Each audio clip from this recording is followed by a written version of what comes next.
Okay.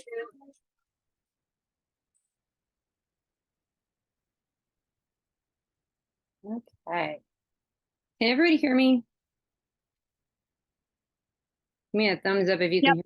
hear me. Can you hear me? Awesome. Good deal. All right. Let me switch my screen over here real quick.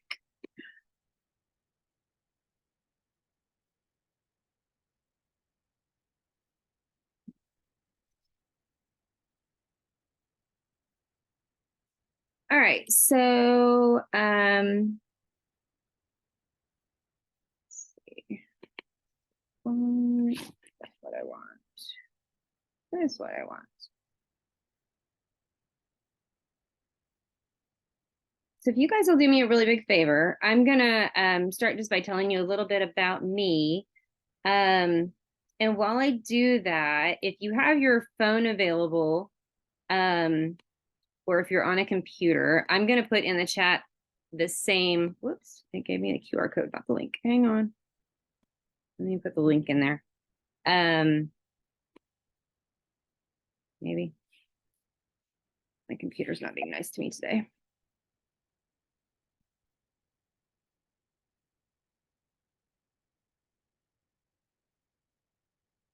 No.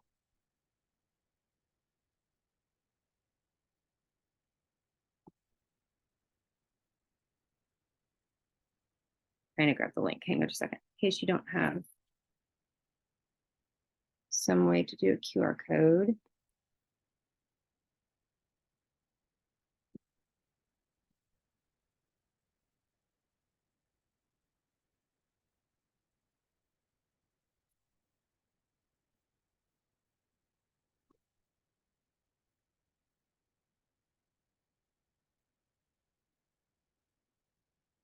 Okay, I think we're getting there. And just fill that out really quickly. All it is just a quick information. I'm going to send you guys after the meeting the flyers and everything that I gave out at the online meet or at the in-person meeting last night. I obviously don't have any way to give them to you, but if I get your emails, I can email them to you right after the meeting. So that way you can have them. If you don't have a way to scan the QR code, I put the link in the chat so that you can just click it if you're on a computer. And it's just a really quick, your student name, your name, email. It's super easy. And while you're doing that, so I'm Mrs. Colmia. I have been at Whittier for 12 years. I am a math teacher at Whittier, but I'm actually not a math teacher by education. I have a BS in social studies education and a BA in history. I'm currently working on a master's degree in public history. So history is truly my first love. I teach math, been teaching math for a while. I enjoy teaching math. But public history is really kind of my thing. It's what I've been trying to get into for a while. I've been working with OPAN, which is Oklahoma Public Archaeology Network, and kind of getting into archaeology as well. So it's been kind of an interesting ride. So the video that you were watching just a little bit ago was actually from 2014. So that'll tell you how long I've been doing these tours. That wasn't even my first tour. My first one was back in 2012.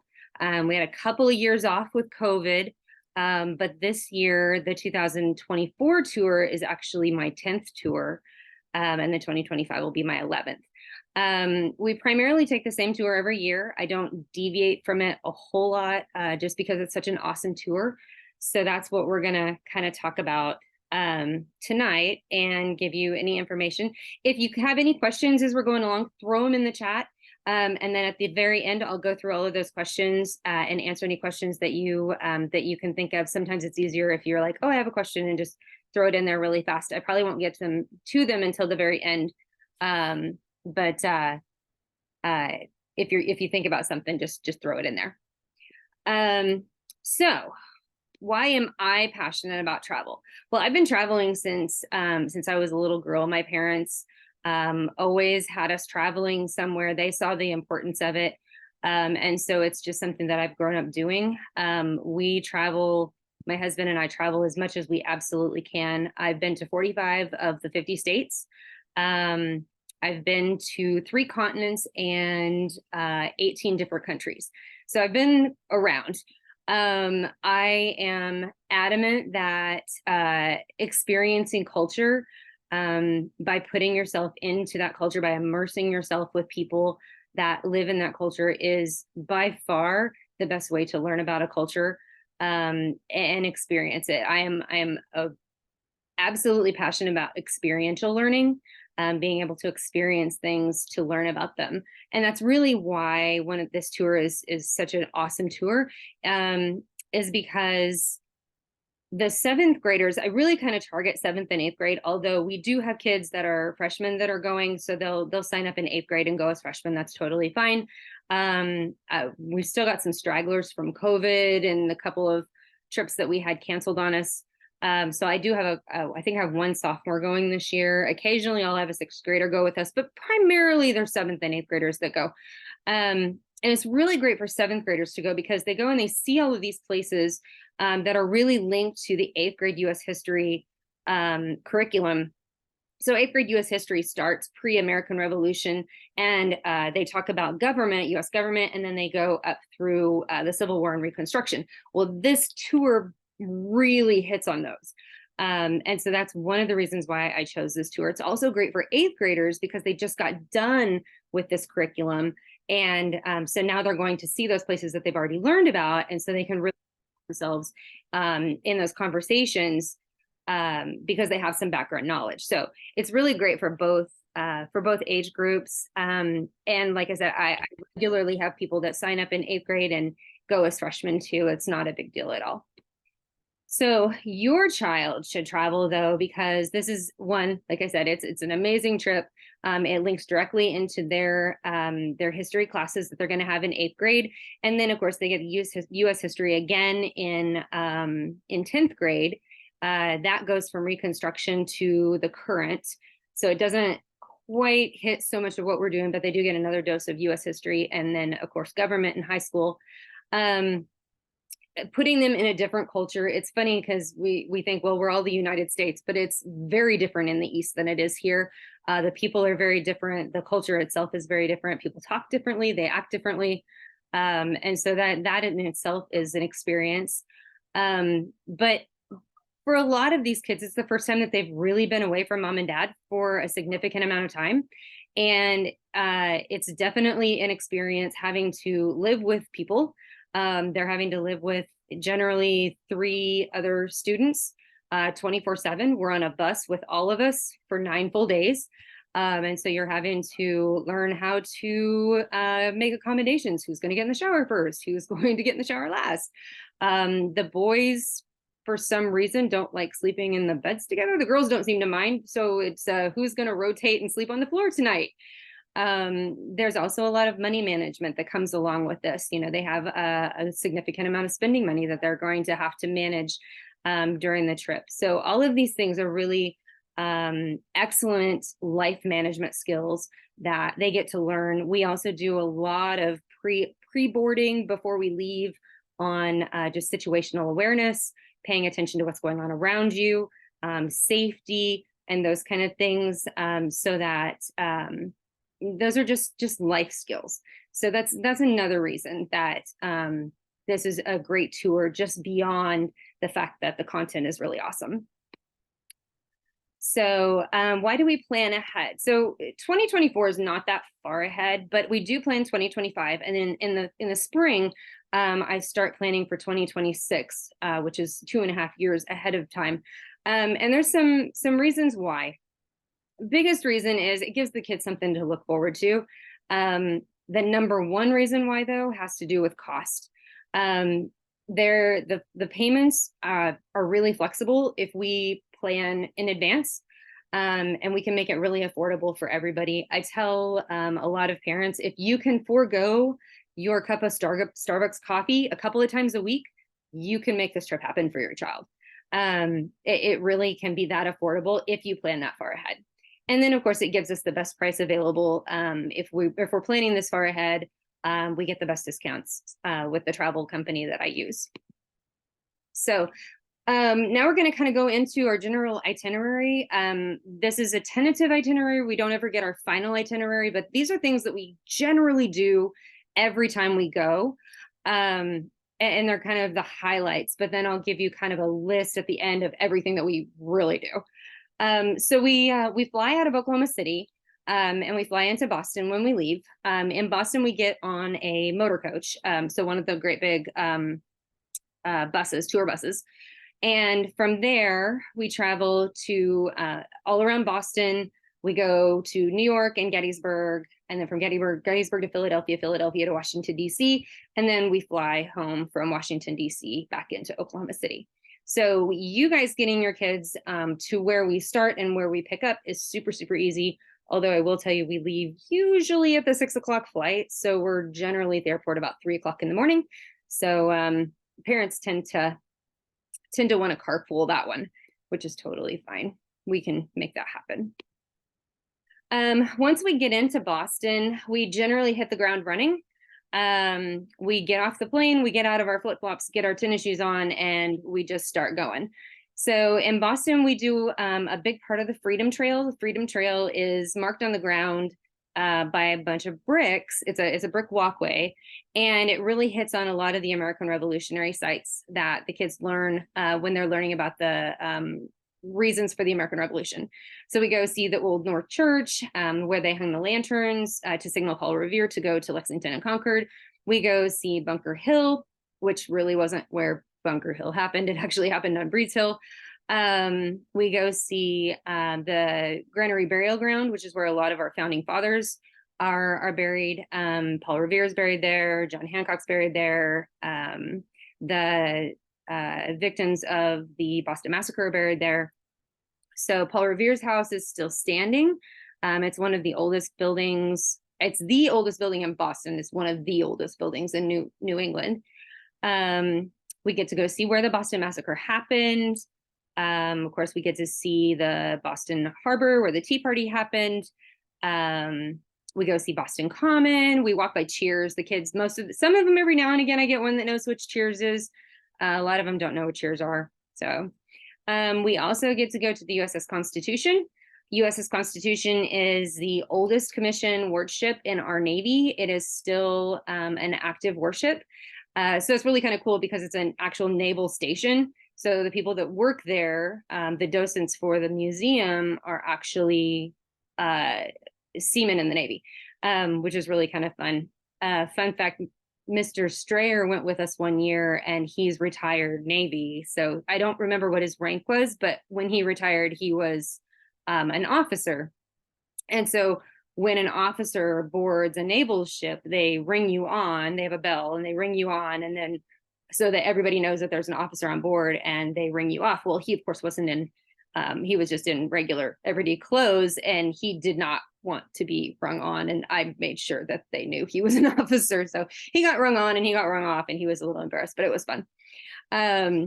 So anyway, we get to go see the USS Constitution. Is reported to be haunted. It's always fun to ask the Navy people what kind of stories they have. They always have some fun stories that they've had some weird stuff happen to them in the night when they're closing up and that kind of thing.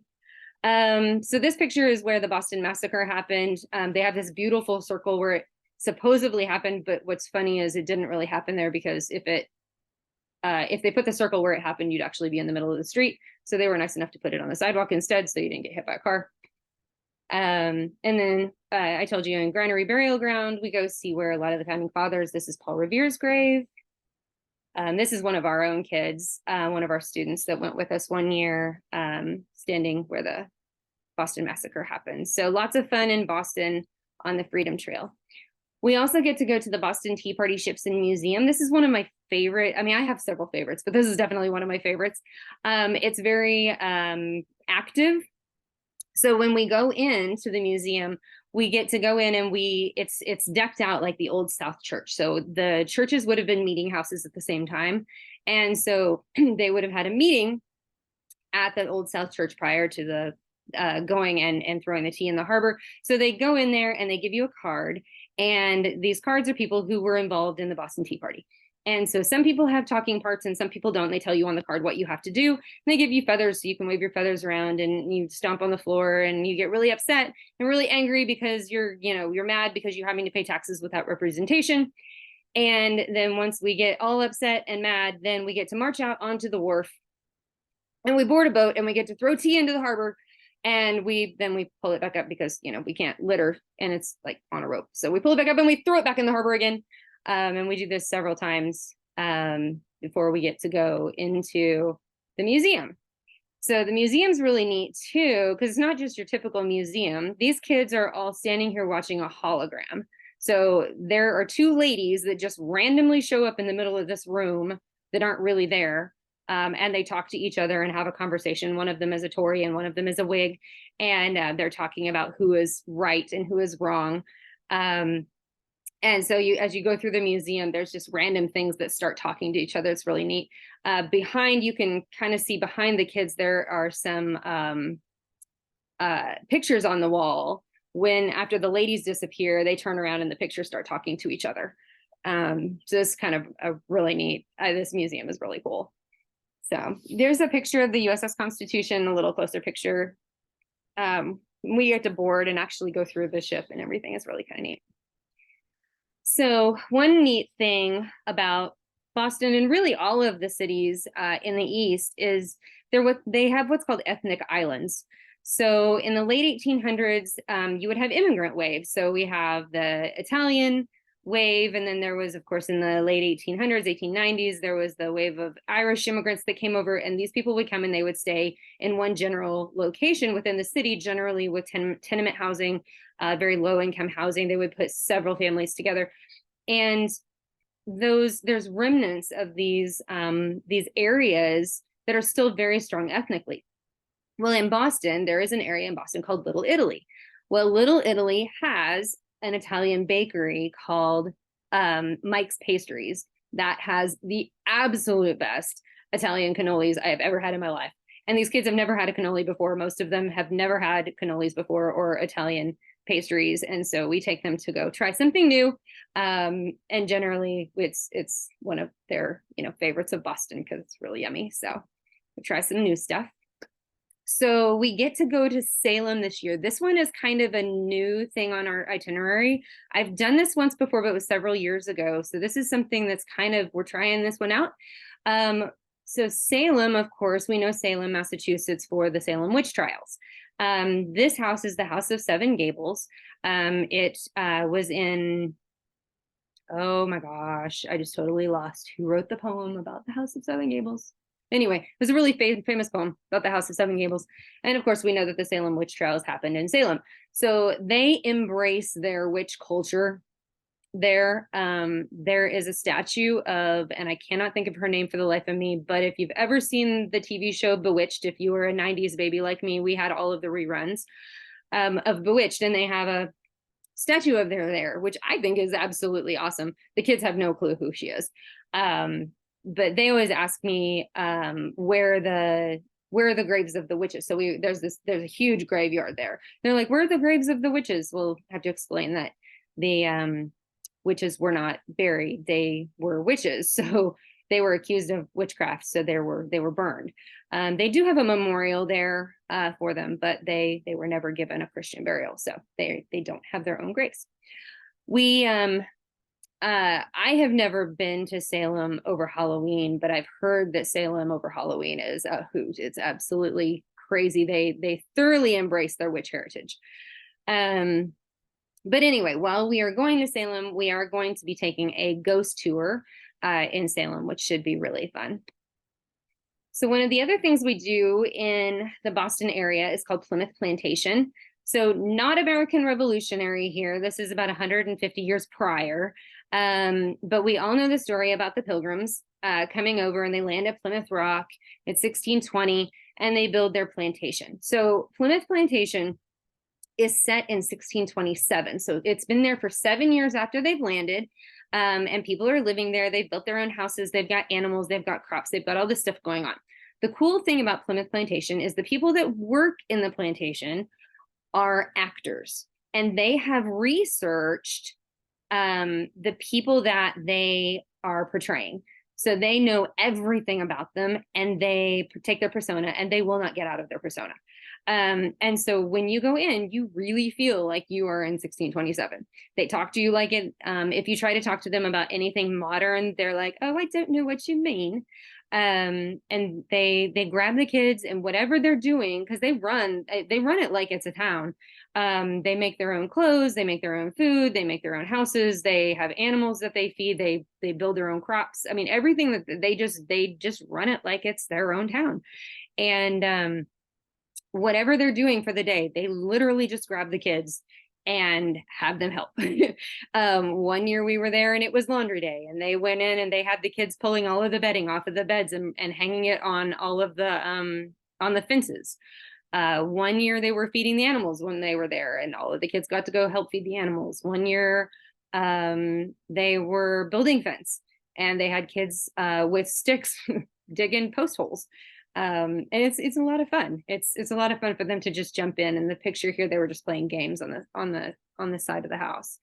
The other part of Plymouth Plantation is the Wampanoag Indian Village. This is a cultural heritage area. It is ran by the Wampanoag Indians, and they are not in character. They are actually the tribal members that are still around, and they are there to teach about their culture and their heritage. So in the picture here, they were actually building a dugout canoe like they would have done. And they have crops growing, and they have wiki-ups, and they do all kinds of stuff. There's always something going on over there that's really kind of neat. So we spend almost a full day at Plymouth Plantation. It's a really neat experience to go do. So, of course, if your child comes with us, we do take a trip over to Harvard and MIT. So you can officially say your child went to Harvard, or your child went to MIT. We do go see John Harvard's statue, and we rub his foot for good luck while we're there. We are going to go see a off-Broadway show in Boston this year. So this is a kind of my disclosure. We, in the past, have gone and done a lot of things in New York. There have been some things that have happened since COVID that I'm not comfortable taking our kids into Manhattan this year.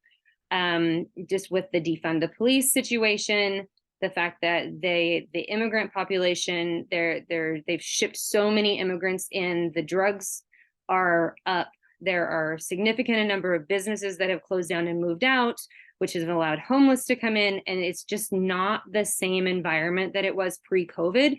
I have not been to New York since COVID, but I'm just not comfortable with the level of crime. And New York was always one of those, like, watch your back, watch the kids' back, be on your super, super, super utmost attention with the kids anyway. And with the added level of crime that's going on there now, I'm just not comfortable taking the kids into that situation. So I would rather be safe than sorry. And so we've made some adjustments. This tour used to just be Boston, New York, Philadelphia, DC. We are making some adjustments to keep them out of Times Square and off Broadway and out of Central Park and out of the subway and off of some of the places that I'm really concerned about. But we are leaving a few things in, a few things of New York in that I know that we can do without being too worried.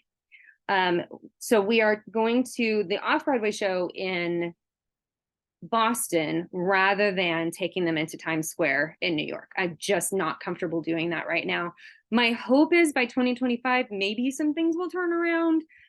We'll continue to watch that. But for 2024, I would rather be safe with your kids than something happen and just be sorry down the road. So, so just to be completely transparent, that's what's going on with that.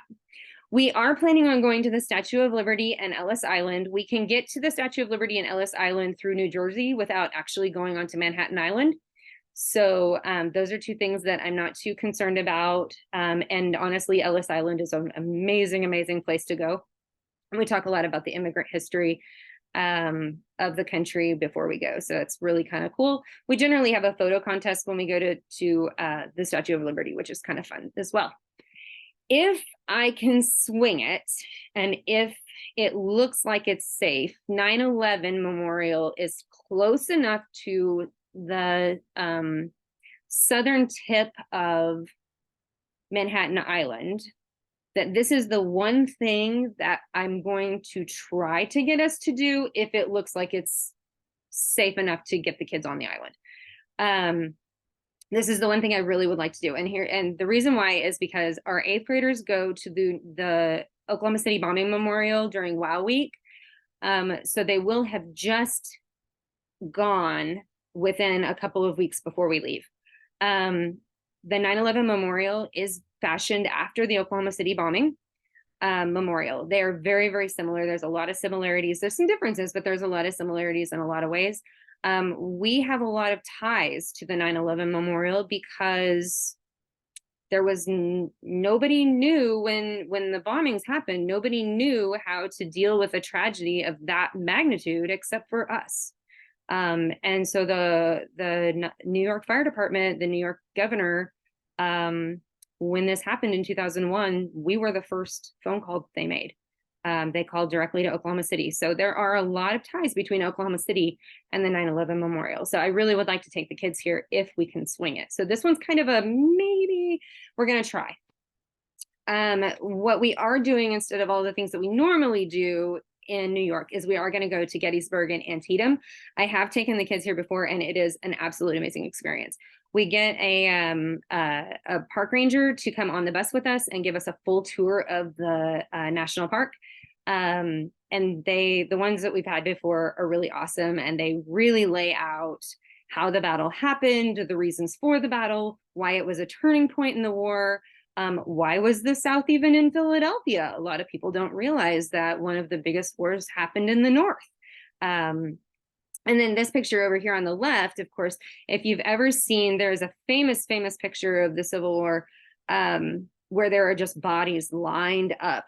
And that's this picture here. It's called Bloody Lane. It's Antietam. It was the bloodiest single day battle in the Civil War. Also happened in Pennsylvania. So here's the park ranger showing our kids. I don't remember what they were doing here. They were doing something, because I've got another picture right after this where they were doing something with their hands. He was doing an activity with them, but I don't remember what it was exactly. So once we're done with Gettysburg and Antietam, we will go to Philadelphia. Of course, Independence Hall used to be called Carpenter's Hall. This is where our Declaration of Independence was written and signed. It's where our Constitution was written and signed. It's also our very first U.S. Capitol. We've had 3 capitals here in the United States. The second was in New York City, and then, of course, Washington, D.C. is our current capital. If you have seen National Treasure, this is where Nicolas Cage climbs up to find Benjamin Franklin's bifocal glasses. He finds them up. He finds them across the street, and then he looks at the clock on Carpenter Hall. So right next to Carpenter Hall is Benjamin Franklin's grave. The Liberty Bell is also here. The Constitution Center is here. So there's a lot of really cool stuff going back to that American Revolutionary history. We also, I'll get back to that. We have to make a stop at the Rocky Stairs. Of course, the Philadelphia Museum of Art is where Sylvester Stallone in Rocky 1 runs up the stairs and he jumps around with his arms. So we have to go do it. Most of these kids have never seen Rocky, so I force them to watch part of the movie before we leave, so that they at least have some background knowledge of what we're doing. And then there's a statue that we all go take pictures with. This is what I was getting to before I have those out of order, I guess. There is a Museum of the American Revolution there. This is a fairly new museum. And when I found out what their treasured item was, my husband and I packed up and we went to Philadelphia just to go see it. I was so excited. And so they have George Washington's army tent, which doesn't seem like such a cool thing, but they found it in somebody's attic. And I don't know how they managed to trace it back to him, but this is actually his army tent when he was the Continental General. And it's like, okay, it's a tent, big deal, right? Well, but they put it in this theater, and it's about a 20-minute show where it's a light show, and they put all of these shadows through it. And so they tell the story of George Washington being the Continental General through this light show in his tent. So it's almost like he's there. It's really cool. It's really amazing. And so I'm like really excited about this. This is one of my favorite. Again, I have lots of favorites, but this is another one of my favorite parts to take the kids to, and really, because it's almost alive. It's almost like they get to see George Washington walking, even though it's obviously just a light show, but it's really cool. Okay, so once we're done with Philadelphia, then we move into New York City. I'm sorry, New York City, Washington, D.C. And of course, you can't go to Washington, D.C. without seeing all of the monuments and memorials. So we go to Lincoln, we go to the Vietnam. Of course, if you have a relative or somebody that you know that is on the wall, we do take the kids over and we look up their names, and we take them over to find them on the wall. This is a really powerful experience for some of the kids. I don't think I've taken a single trip that I haven't had somebody that we went and looked up somebody. And we always take paper and we do a rubbing of their names for the kids so that they can see how that's done. And so this is kind of something that's really special that we do. And even though the kids that don't have somebody that they know on the wall, they get excited when somebody else on the tour does. So we go see the Marine Corps War Memorial. There we go. The Air Force Memorial is the one that didn't show up back there. Thomas Jefferson Memorial, the MLK Memorial, the World War II Memorial, got Lincoln in the background, Washington Monument, the Korean Memorial, like you name it, we go see all of the monuments and memorials. There's a whole bunch of them. So we also spend some time, we spend about a half a day in Arlington National Cemetery. We go see the changing of the guard and the Tomb of the Unknown Soldiers. So some fun facts, there are 4 tombs of the unknown soldier, one for World War I, World War II, Korea, and Vietnam. There are only 3 unknown soldiers in the 4 tombs, though.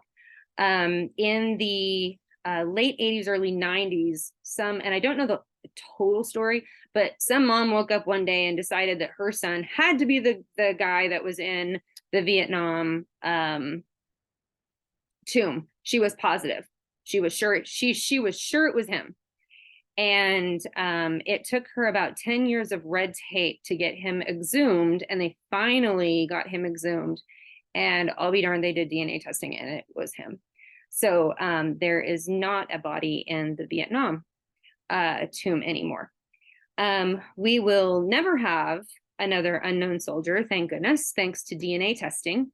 My own 2 children, both of my boys are in the Army. And one of the first things they do when they take them in is they DNA test them. So we'll never have another unknown soldier because of DNA testing, thank goodness. So while we're in Arlington Cemetery, of course, we go see JFK and his eternal flame. The entire area of Arlington National Cemetery used to be a plantation. It actually was owned by General Robert E. Lee. So Robert E. Lee, of course, is the Confederate general. And the placement of Arlington, so you have Washington, D.C., you have the Potomac River, and then boom, you have Arlington National Cemetery, which used to be Robert E. Lee's plantation. So when the Union Army crossed the Potomac River and boom, they were just right there, they had a skirmish basically on Robert E. Lee's front yard, and they thought it would be a good idea to kind of give him the big middle finger and just bury a whole bunch of Union soldiers in his wife's flower bed. And so they're still there. And so his plantation was taken as spoils of war. It's a big, long story of, they didn't pay their taxes, so the government took it, and then they got it back, and then they gave it to the government. And it's a big, long story about how it came to be Arlington National Cemetery. But what is really interesting is the house Arlington House, which was Robert E. Lee's plantation house, is still standing in Arlington National Cemetery, and you can tour it while you're there too, which is really cool. And the flower beds are there with all of the soldiers. They have a memorial for the I think it's like 1,200 soldiers that are buried in her flower garden. Robert E. Lee's wife was George Washington's great-great-granddaughter by adoption. So they have some ties to George Washington as well. Which, speaking of George Washington, one of the stops while we are in Washington, D.C. is to go to Mount Vernon, which is George Washington's home. It is a restored working plantation, so we get to go and tour his home, but we also get to go onto the farm. And so they have animals, heirloom animals that would have been there when Washington was there. They grow crops there that they would have grown when Washington was there. He has an orchard, he has a mill. And then there are a lot of people that come in that are interpreters, charactered interpreters at the time, that can tell you all kinds of different things. So it's a really interesting experience for the kids. We were there one time, and they were having an archaeological dig. They had located a slave cemetery, and while they weren't digging the bodies up, they were digging deep enough to look for soil changes, because they were trying to get an idea of how many graves were there and where they were located just based on soil changes. So it was really interesting for the kids to be able to see the archaeological dig and kind of see how archaeologists work and what they do while we were there. There's also a big education center there that has a 4D theater, which is really fun. So they get to go in and watch a movie about George Washington, but it's better than a 3D theater. Of course, 3D theater comes out at you. A 4D theater, your chair shakes when the bombs go off, and it snows in the theater and does all kinds of cool stuff. So Mount Vernon's a pretty cool stop too. Of course, we go to the U.S. Capitol. Super excited that finally, they have opened up the Capitol Visitor Center back up. They've had it closed since J6, and they just opened it back up this last spring. So I've been really bummed that the group last year was not able to take a tour of the Capitol. And it sounds like we're going to be able to this year. So really excited about that.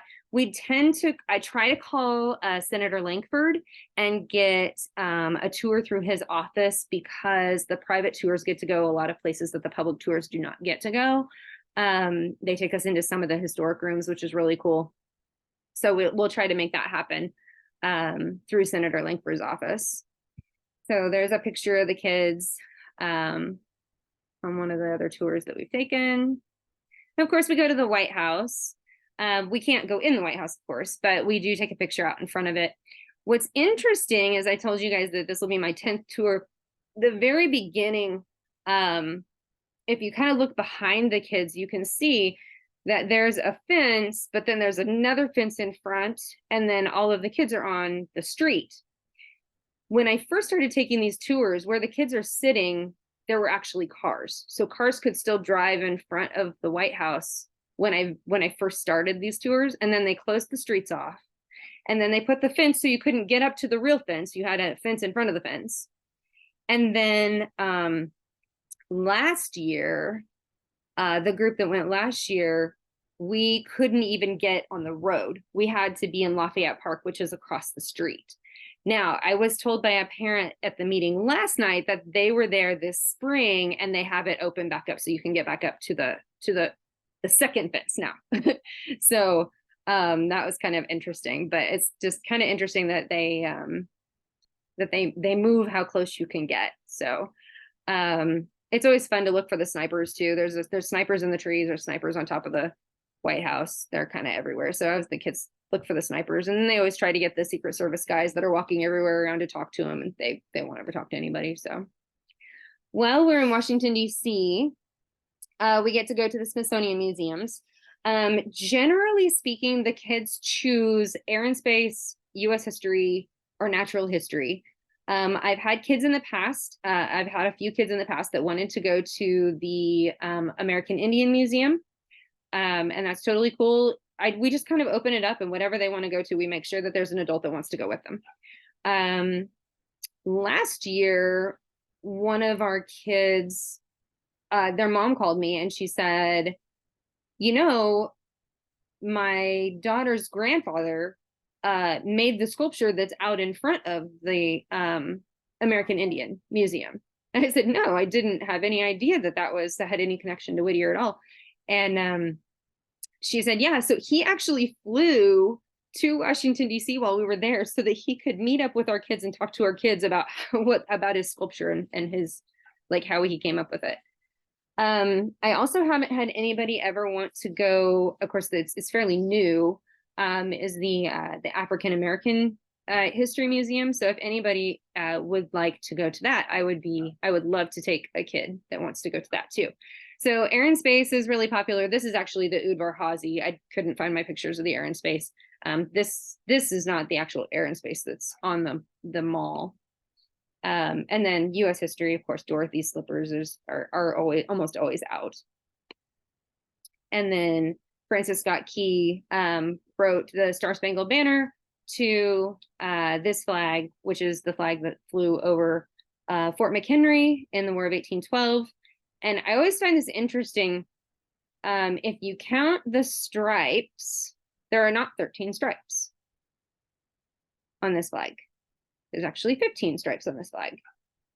So when the country started, they began to put a stripe and a star on every flag. The most I've ever seen is 17. I saw a flag one time that had 17 on it. And I think at some point they realized that it was just going to get too cluttered. So they decided to just stick with the stars and go with the 13 stripes. So that was kind of neat. Come on.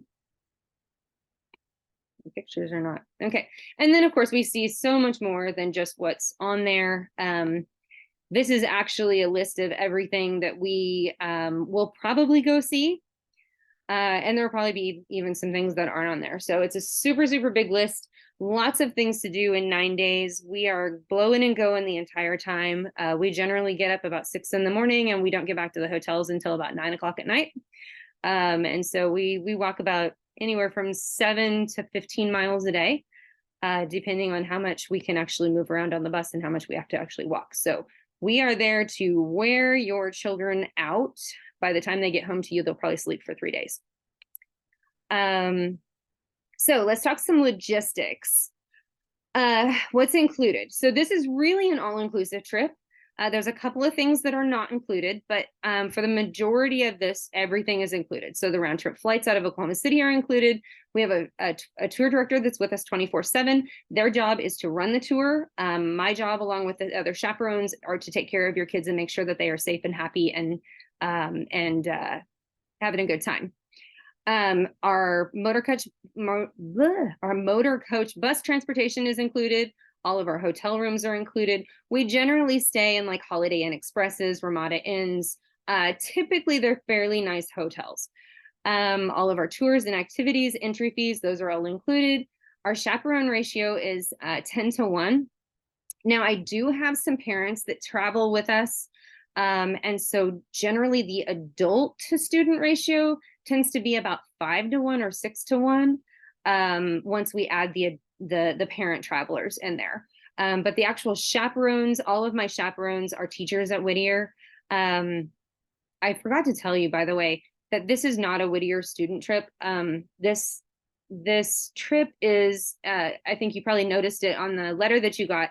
It said Central Oklahoma Student Travelers Association. This has nothing to do with Whittier. It just happens that I work there. And so we try to pull a lot of the kids from there because they know us. But I started a 50C7 organization. It's a recreational nonprofit about 11 years ago called Central Oklahoma Student Travelers. And that's what we run this through. So it is not a Whittier student trip. It doesn't have anything to do with Norman Public Schools. But I do pull all of our teachers are the chaperones. It does include 24-hour emergency assistance, traveler support, tips and gratuities, all of the tips and gratuities. Whoa. What's going on? The thing's going crazy. There we go. They get a backpack. We have overnight security. The security guard's job primarily is to keep the kids in their rooms and quiet and allow the chaperones to sleep so that we can deal with your kids during the day without being grumpy. And they also keep people that are not supposed to be on our floor off of our floor. But that's pretty much what they do. They're usually really good about making sure that the kids, generally we just wear the kids out and they want to go to sleep. But the first couple of days, they tend to be a little rowdy at night, and they keep them quiet and in their rooms. And then all meals are included except for the meals going and coming. So in the airports, if they want anything to eat, those are the only meals that are not included in the cost of the trip. Everything else, all other meals are included in the trip. So the only things that are not included, like I said, are the meals in the airport, spending money. And we typically advise $30 to $40 per day for spending money. If you choose to check a bag, that is not included. I will tell you that we are generally put on Southwest. I have only not been put on Southwest like twice ever. So checking a bag is not a cost if we're on Southwest. If we do get on a different airline other than Southwest, we can always carry on. The boys especially can generally go 9 days with a carry-on. Girls, maybe not so much. But that's optional. And then travel insurance is optional. I never was a proponent of travel insurance prior to COVID. And I had a really, really bad experience with the travel company that I had been using. They canceled us, and then we were going, and then we weren't going, and then we weren't going, and then we were going, and then, oh, you can't go if you're not vaccinated. And then, oh yeah, we're going to drop that now and you can go. And I ended up having a whole bunch of parents that didn't have insurance, and they lost about $600. After that situation, I dropped that company. I was so angry at that company that I was just done with them. And I have not looked back. This company that I'm using now, Feet Travel, is out of Florida. The guy that started Feet Travel was a tour director for all of these big tour companies that saw all of the things that they were doing wrong, decided he didn't like it, left them, made his own travel company, and he doesn't do any of the crap that they do. He traveled all through COVID. He never once canceled a tour on anybody. He does not require any medical information whatsoever. In fact, he flat out told me, he's like, we don't want to know. He's like, honestly, we don't want to know if your kids have vaccines. It's none of our business. Anyway, that's a little bit about Feet, and they're really great. But back to the insurance, it is available if you want to purchase it. You don't have to. It's completely up to you. But like I said, with the COVID thing, I recommend it just because it will protect you. I threw some numbers in Sunday night just out of curiosity to see what it was looking like. And when I put in me as my age for the dates that we're going, it came out to $314, and that was with the cancel anytime for any reason coverage. The kids, I basically just went in and did the same thing, but I changed my age to 12, and it came out to $255. So it does change with age. But that was the cancel anytime. So the asterisk on here that says must be purchased within 21 days of enrollment, that is the cancel for any time for any reason coverage. You can get the travel coverage, which is a lesser coverage, anytime. You can offer that, but you can only buy the cancel anytime for any reason coverage within 21 days of enrollment. So just an FYI, if you filled out the form at the beginning, I'm going to send you information and step-by-step instructions on how to enroll in this if you want it. If you don't want it, throw it out. Makes no difference to me. It's completely optional, but I just want to make sure that you have it. So if you're interested in it, it is there for you. Okay, so when do we go? Well, they give us a travel window. So they want to give us the best price that they can offer us. And so to do that, they say, well, give us a window of time that you can go, and then we will get you the best flights that we can get within that window. So this year for 2024, we can leave as early as May 20th, and we can get back as late as June 7th. I've been talking to Chad is the guy that owns Feet Travel. He's my dude. I've been talking to him quite a bit lately, and he's like, when do you want to leave? Tell me when you want to leave. We're really trying to get you going. I think that we are planning on leaving the last day of school. I can't guarantee that right now until we actually have our flights booked. That's not guaranteed, but that's kind of what we're leaning towards. So that would, if we do leave the last day of school, I've already approved that with Mr. Davis. He's totally fine with the kids leaving as long as they have finals taken beforehand and everything done ahead of time. He said it's not a big deal at all. That would put us back May 31st. So, but we can leave anytime in this window from May 20th to June 7th. My hope is that we should know like by November to have exact dates, so we will know for sure. For 2025, May 19th to June 5th is the window. We won't know until sometime in 2024 when our actual dates are. But it's the same thing. It's kind of right after school gets out. It's that week and a half right after school gets out. So, now what everybody's waiting for, how much does this cost? So before I give you the full total amount, let me tell you that there's a few different ways that we can attack this. So you are more than welcome to pay the entire balance at the time you enroll. If you pay with a credit card, it is a little bit more expensive because they do charge you a credit card fee. If you pay with cash or money order a check, they will give you a $105 discount. If you would like the payment plans, there's no fees, no interest. The 2024 trip is $450 per month. It's 8 payments. It ends in May. Has to be paid. The first payment has to be made by October 1st. And if you don't make at least one payment a month, there's a $30 late fee. The 2025 trip is only $180 a month because we just have the same, we have more time to spread those payments out. So it's a little bit more affordable. But again, that is if you enroll by October 1st and you make a payment each month, it stays at that $180. And again, ends May 1st before we leave. So that is a total of $3,600 for the trip. That includes absolutely everything. Except for those few things that I told you it doesn't include. So if you break this down per week for the 2024 trip, it's as low as $112.50 per week. And again, if you pay in full by that October 1st, you can get that $105 discount if you pay by check. The breakdown for 2025 can be as low as $45 per week. Again, if you take that $7 coffee and hold off on that $7 coffee that you buy every day, there's your kids' trip. So they do take PayPal. They do take, they will set up automatic payments for you if you would like, but you have to call in and talk to them to do that.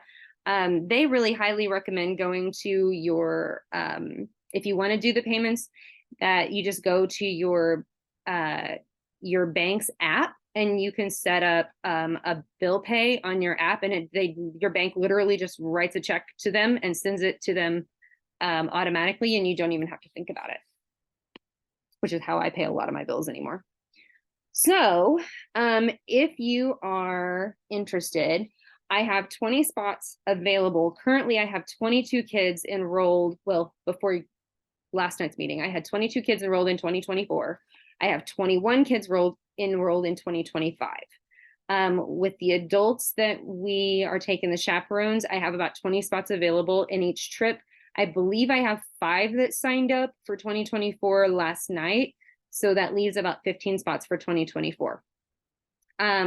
If you want to enroll, here are the 2 QR codes that will take you directly to the Feet Travel website. It is a 2-step process. So the first time you go to the website, it will take you to the register to create an account. You can register, put all your information in for your student, and create an account, but it does not save your seat until you log in and you make a payment. So you have to create the account first, then you have to go back into it and make your payment to save the seat. Or if you would rather send them a check, you can send them a check. That's totally fine too. Once they receive your payment, it'll save your seat. So I'm going to go to your questions now. There's a couple in the chat, and then if you have any other questions, I would be more than happy to answer them. Chip asked, you do the Freedom Trail with one of the tour guides, or do you lead the tour? Our tour director generally leads the tour. Sometimes they give us a city tour guide. I'll be honest with you, I've done it enough times I probably could do the tour. There's a lot of things that I specifically want the kids to know about that lead directly to the Oklahoma standards. So most of the time I give them a pretty awesome tour too. See, can parents go on the tours? Yes, parents can travel with the kids. I try to ask the parents to wait until, like, give a couple of days for kids to enroll first, so that I'm not filling my bus up with parents and then I don't have any room for kids that want to go. It just is a courtesy because it is a student tour. Couple of things that I do ask if parents want to go. Just a reminder that it is a student tour. And that if parents want to go, you are on a student tour. It is a group tour. I'm going to ask that you help me, help us with the kids. And I'm also going to ask that all of the requirements is a bad word. All of the requests that we make of the students, we're going to request of the parents too. So we're going to request that you're on time on the bus. We're going to request that you are ready to go at a certain time. We're all of those things that we are going to ask the students to do, we're going to ask parents to do. So so just an FYI, you are on a group tour. We have to move as a group. So that's my only kind of caveat when parents go. So the other thing about parents is that the $3,600 is a student price.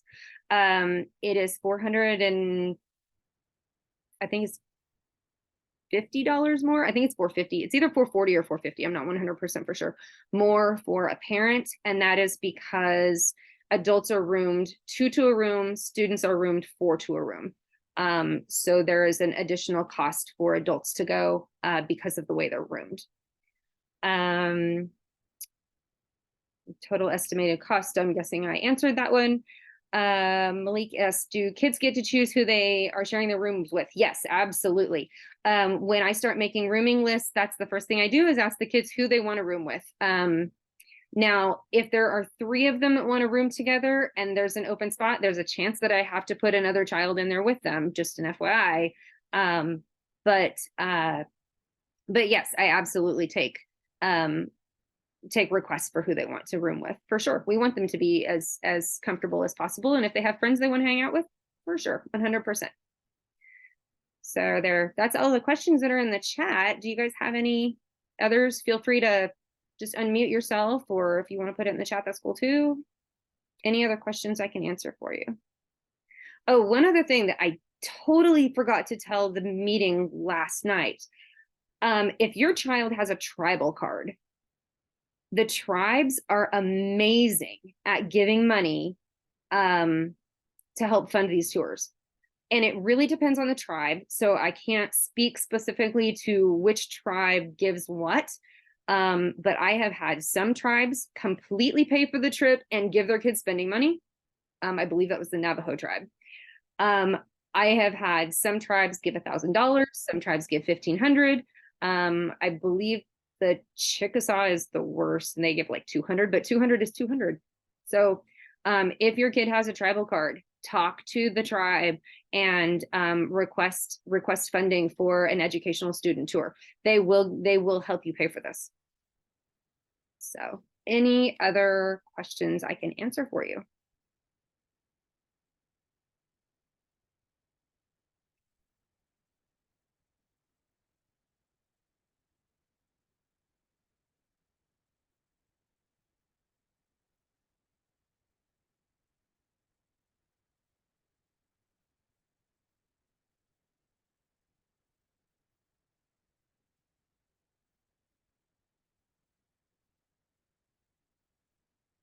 All right. Well, if you guys think of anything, I'll stick around here for a little bit longer. Or you are welcome to email me, or you all have my phone number. My email address is on the letter that you got from me. You're more than welcome to send me a message if you think of anything later. Other than that, thanks for stopping by, and you are very welcome. But I'm glad you guys got a chance to come see me. Thank you. You're very welcome.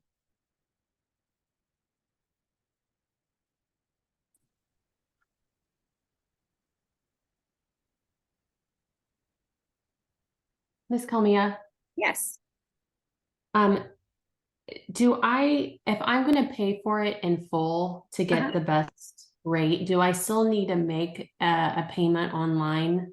No, I wouldn't. Go online and register, and then just send a check or a money order. When you register, there's a lot of information on there. But there is an address on there that tells you exactly where to send the check to. So once he's registered, just send the check. It just has to be postmarked by October 1st. Okay, perfect. Is that for Coleman? Yes. And this is kind of a dumb question, but no dumb questions. What kind of food will you guys be eating?